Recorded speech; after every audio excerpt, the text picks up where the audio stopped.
नमस्कार दोस्तों। एक बार फिर स्वागत है आपका हमारे YouTube चैनल में, जिसमें आज आपके लिए लेके आए हैं खेल से संबंधित कुछ महत्वपूर्ण प्रश्न का भाग एक, जो कि पिछली परीक्षाओं पे आधारित प्रश्न है। सभी प्रश्न जो हैं वो IBPS, clerk, CTET, PO, UPSC, banking, SSC और रेलवे ऐसे एग्जामों के लिए ही इम्पोर्टेंट है। मतलब कि जितने भी प्रकार के एग्जाम होते हैं उसमें स्पोर्ट्स से जो है, खेल से जो है, वो एक या दो प्रश्न अक्सर होते हैं। चलिए चलते हैं आज का पहला प्रश्न की ओर। आज का हमारा पहला प्रश्न है, युकी भावरी यूकी भावरी का संबंध किस खेल से है? इसमें से कुछ विद्यार्थियों को पता भी होगा कि यूकी भावरी जी जो हैं वो हमारे भारतीय टेनिस टीम के खिलाड़ी भी हैं, और इन्होंने 2009 में ऑस्ट्रेलियन ओपन जूनियर चैंपियनशिप का खिताब भी जीता था। और ये यूकी भावरी जी जो हैं, ये 2018 में मंडल चैंपियनशिप को सीधे प्रवेश भी प्राप्त किया था। तो ये ध्यान रखिएगा कि ये टेनिस की भारतीय खिलाड़ी है। ठीक है। जिन प्रश्नों के आंसर आपको पहले से पता है उसे आप कमेंट में करेंगे, तथा जिन प्रश्नों के आंसर आपको पता नहीं है उसे आप नोट कर लेंगे। चलिए चलते हैं आज का दूसरा प्रश्न की ओर। तो आज का हमारा दूसरा प्रश्न है, अर्जुन पुरस्कार। अर्जुन पुरस्कार किस क्षेत्र में उत्कृष्टता के लिए प्रदान किए जाते हैं? देखिए, कि अर्जुन पुरस्कार जो है ये खेल कूद के लिए, बहुत से विद्यार्थियों को पता भी होना चाहिए, खेल कूद में सर्वश्रेष्ठ जो उत्कृष्टता दिखाते हैं उसे अर्जुन पुरस्कार से नवाजा जाता है। ठीक है। चलिए चलते हैं अगला प्रश्न की ओर। अगला प्रश्न हमारा है, डीसीएम ट्रॉफी। डीसीएम ट्रॉफी का संबंध किस खेल से है? डीसीएम का जो फुल फॉर्म हो जाएगा वो हो जाएगा Delhi cloth and general mills textile. Delhi cloth and general mills textile, इसकी स्थापना जो है सन 1945 के लगभग में हुआ था। कब हुआ था इसे ध्यान रखिएगा, 1945 के लगभग में हुआ था। और इसका जो संबंध है फुटबॉल से है। किससे है? फुटबॉल से है। इसे आप नोट कर लेंगे, ध्यान में रखें। अगला प्रश्न हमारा है, माइकल फेल्प्स किस खेल से संबंधित है?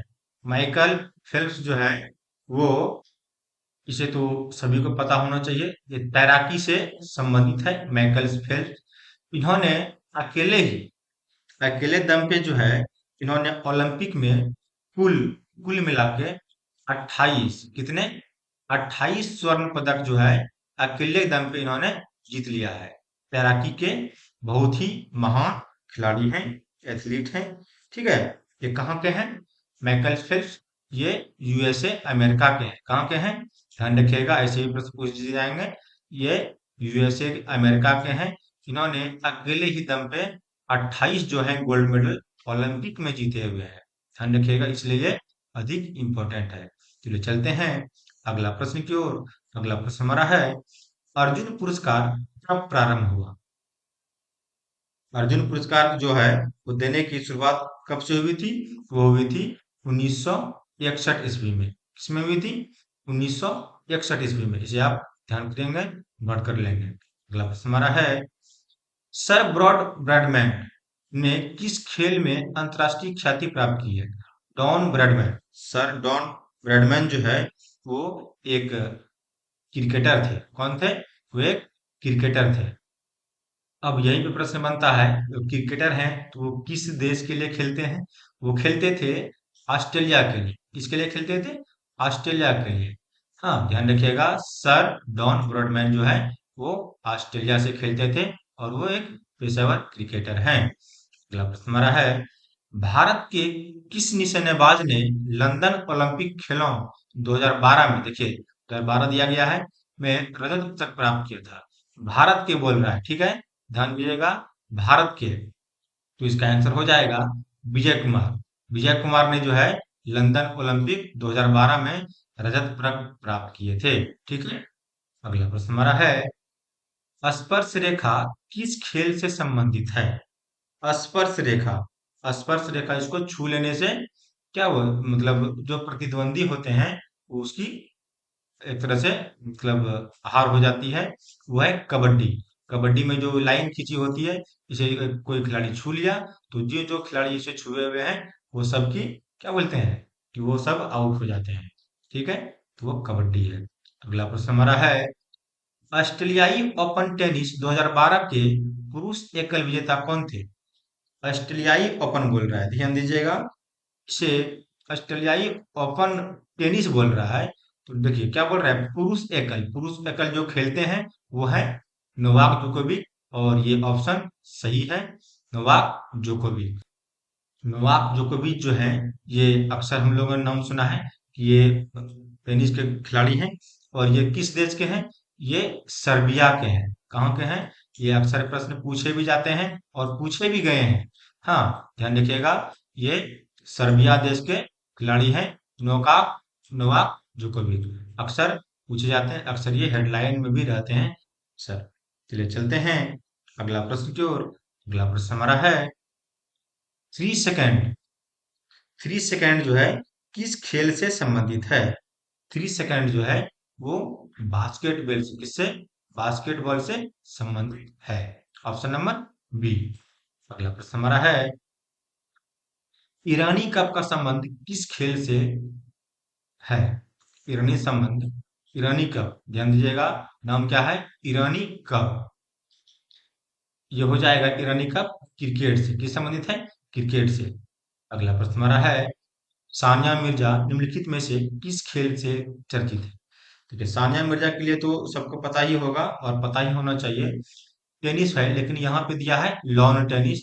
तो लॉन टेनिस, एक होता है टेबल टेनिस, एक होता है लॉन टेनिस। ये लॉन टेनिस के खिलाड़ी हैं सानिया मिर्जा जी। ठीक है, अगला प्रश्न हमारा है, अपर कट। अपर कट किस खेल से संबंधित है? अपर कट जो देखिए, अपर कट देख के बहुत को होगा कि अपर कट सहवाग जी मारते तो वो क्रिकेट टिक लगा देंगे। जो भी ऐसा करेंगे उसका सरासर नील बटा सन्नाटा जीरो आने की संभावना है। ध्यान रखिएगा, क्वेश्चन को जो ऑप्शन है वो सबको सटीक देख लीजिएगा। तो इसका आंसर हो जाएगा बॉक्सिंग। ये नहीं कि अपर कट देखे और क्रिकेट टिक लगा दिए, अपने मन में गदगद हो गए कि चलिए भाई अपर कट आया था, सहवाग जी मारते थे तो हमने टिक लगा दी, तो वो सरासर गलत हो जाएगा। अपर कट जो है वो बॉक्सिंग से संबंधित है। अगला प्रश्न हमारा है, खो खो में कितनी क्रॉस लेंस होती है? खो खो खेल में जो है वो 8 क्रॉस लाइन कितनी होती है? 8 क्रॉस लाइन्स होती है। ठीक है, अगला प्रश्न हमारा है, हॉकी का जादूगर किसे कहते हैं? हॉकी का जादूगर, ये तो किसी को बताना नहीं होगा, ये मेजर ध्यानचंद जी हैं, हॉकी के जादूगर जी। ठीक है, हॉकी के जादूगर, इसी के नाम से हॉकी में मेजर ध्यानचंद जी के नाम से भी बहुत सारे प्राइज, गिफ्ट, पुरस्कार, प्रोत्साहन, बहुत सी राशि दी जाती है। ध्यान रखिएगा, और इसी के नाम पे, इसी के जन्म दिवस पे खेल दिवस भी मनाते हैं।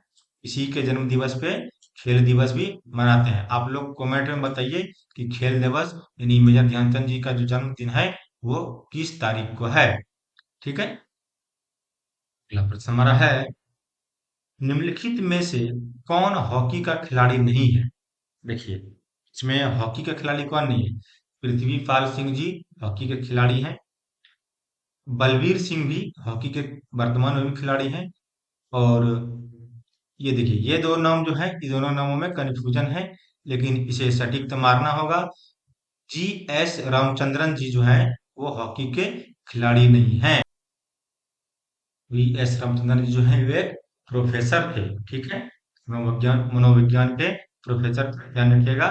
तो इसका सटीक आंसर हो जाएगा ये, हॉकी के खिलाड़ी नहीं है। ये कौन है? ये मनोविज्ञान के प्रोफेसर है, एक प्रोफेसर, पेशेवर प्रोफेसर है। चलिए चलते हैं अगला प्रश्न की ओर। अगला प्रश्न हमारा है, किस खिलाड़ी को वर्ष 2012 का राजीव गांधी खेल रत्न सम्मान प्रदान किया गया? पहले तो यहाँ आता है कि राजीव गांधी खेल रत्न सम्मान है क्या? ये खेल क्षेत्र में सबसे बड़ी जो है वो सम्मान है, खेल रत्न। हाँ, राजीव गांधी खेल रत्न। अब बोल रहा है कि 2012 में, 2012 में किसे दिया गया था? ये दिया गया था योगेश्वर दत्त को। किसे दिया गया था?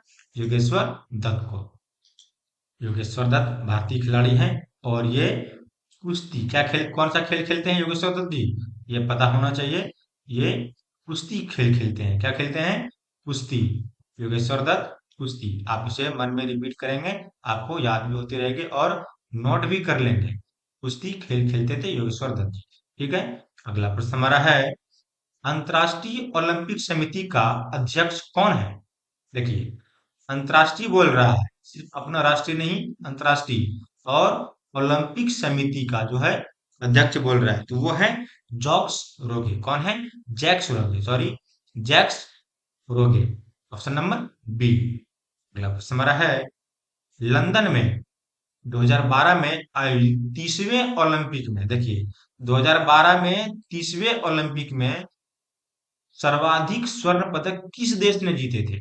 देखिए, ऐसा प्रश्न, देखिए अक्सर पूछे, बहुत बार पूछा गया प्रश्न है। इसे आप ध्यान में रखेंगे। बहुत बार ऐसे प्रश्न पूछते हैं और भी पूछा भी गया प्रश्न है। अक्सर देखते हैं कि सर्वाधिक स्वर्ण पदक की तालिका में ज्यादातर अमेरिका सब और कभी कभी चीन वगैरह भी आगे रहते हैं। लेकिन जो 2012 में 30वें हुआ था, उसमें अमेरिका जो है स्वर्ण पदक की लिस्ट पे सबसे ऊपर में थी। सबसे अधिक इन्होंने ही स्वर्ण पदक जीता था। अगला प्रश्न हमारा है, कनाडा का राष्ट्रीय खेल क्या है? अब इसमें आ गया कनाडा। कनाडा का जो राष्ट्रीय खेल है वो है आइस हॉकी। क्या है? Ice hockey. अगला प्रश्न हमारा है, संयुक्त राज्य अमेरिका का राष्ट्रीय खेल क्या है? देखिए, संयुक्त राज्य अमेरिका का राष्ट्रीय खेल है बेसबॉल। क्या है? बेसबॉल। और भारत की राष्ट्रीय खेल क्या है? देखिए, अगला प्रश्न वही है, भारत का राष्ट्रीय खेल क्या है? ये तो किसी को बताना नहीं पड़ेगा। भारत का राष्ट्रीय खेल हमारा जो है, हमारा हॉकी है। चलिए चलते हैं अगला प्रश्न की ओर। अगला प्रश्न है, जापान का, देखिए जापान का राष्ट्रीय खेल क्या है? ये पता होना चाहिए। जापान का है जूडो। क्या है?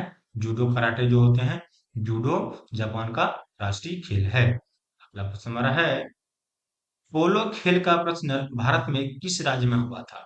देखिए, ये भारतीय राज्य से प्रचलन हुआ था, भारत के मणिपुर राज्य से। किससे? मणिपुर राज्य से जो है ये पोलो खेल का प्रचलन हुआ था। ध्यान रखिएगा, मणिपुर राज्य। अगला प्रश्न हमारा है, भारत में पोलो खेल का प्रचलन किसने प्रारंभ किया था? देखिए, मणिपुर राज्य में हुआ था, भारत में हुआ था, इतना तो सबको पता होगा। लेकिन खेलों का प्रचलन जो है वो पोलो खेल का, वो किसने किया था? वो क्या था? तुर्क लोगों ने, तुर्की से आए हुए थे लोग, तुर्क। तुर्क लोगों ने ही भारत में पोलो खेल का प्रचलन किया था।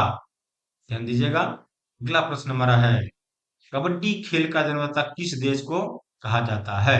देखिए, कबड्डी खेल, इसमें इसमें सबसे गर्व करने वाली बात है, कबड्डी खेल जो है हमारा भारत ही जन्मदाता है। और भी कहा जाता है कि कबड्डी खेलों में भारत की हार कभी नहीं होती है।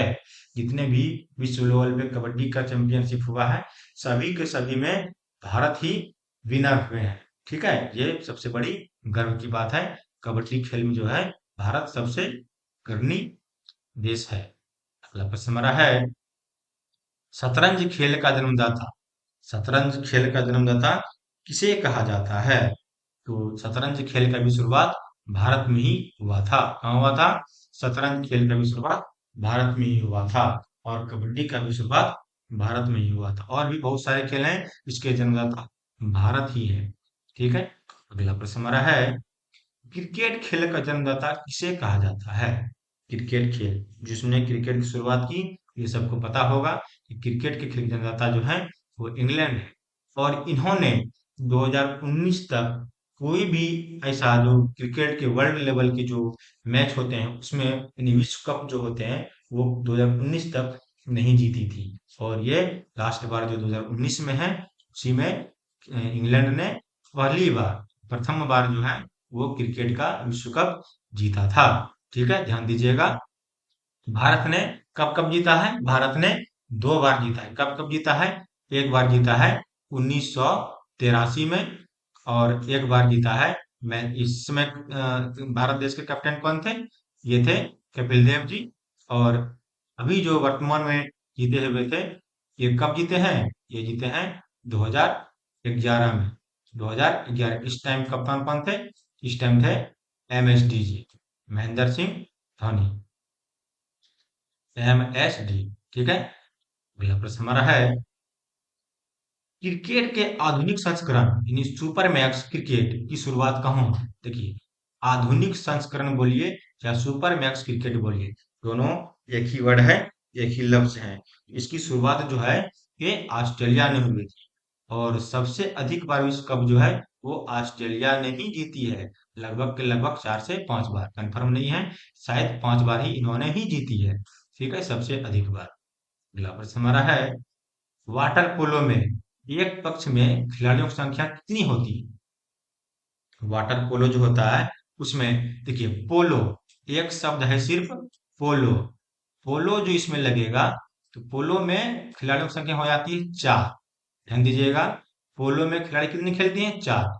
जहां पे लग गया आगे में 3 अक्षर वाटर, तो इसमें +3 कर देना है। जहां लग गया 4, सॉरी वाटर, वाटर में 3 लेटर है, +3 कर देना है, तो इसमें कुल खिलाड़ी संख्या कितनी हो जाएगी? इसमें हो जाएगी 7। ये देखिए, ये याद करने का आसान सा ट्रिक है। पोलो पोलो बोलेगा तो 4, जहां वाटर लग गया तो 3 सब जुट गए, तो हो गए कुल मिला के 7। तो आप ध्यान दीजिएगा, इसे आप नोट कर लीजिएगा। वाटर पोलो में खिलाड़ी संख्या हो गई 7। ठीक है, तो आज के लिए इतना ही।